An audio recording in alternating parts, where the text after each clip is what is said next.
Hello, I'm Jessica Hylands, confidence coach, and confidence really is key. To demonstrate how your level of self-confidence might affect your day-to-day life, I'll just tell you a little story about something that happened to me recently. I went along to a presentation by David Green, who's a really good headshot photographer. And don't judge him by my headshots, by the way, because I haven't had time to go and see him yet. But he was talking about this website where you put a headshot of yourself up and people judge you on how they perceive you to be. And this is real people judging you and voting on your photo. Now, in terms of confidence, I was deemed to be, I scored very high, so that's good. I scored very high on competence, which again is very good. There were lots of other categories, and another one was attractiveness. And I scored really low on that. And the reason I'm sharing this with you is because for a lot of people that would have absolutely floored them. But for me, I genuinely thought, oh, this will make a good video.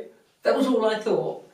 Because the reason it didn't bother me is because I've got a core of self-belief, self-respect, self-acceptance, all those lovely self things. And this is what determines how I feel. This is how I feel about myself, and how I feel about myself determines how happy I am. So what other people think of me isn't going to change what I think of me, and therefore what they think of me can't change my level of happiness. So if you were in that same position, how do you think you would have reacted?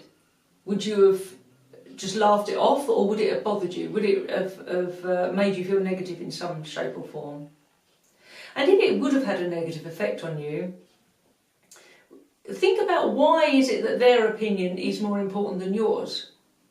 And wouldn't you like to have this inner resilience that I have?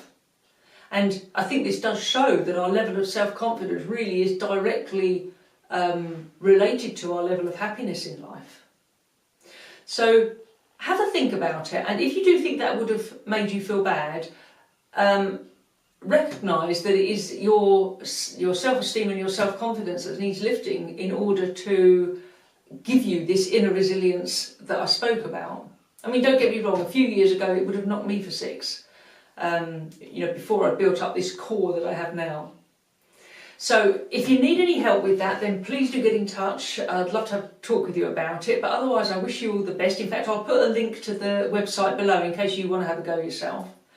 But yeah, so thanks for listening, and look forward to speaking to you soon. Bye for now.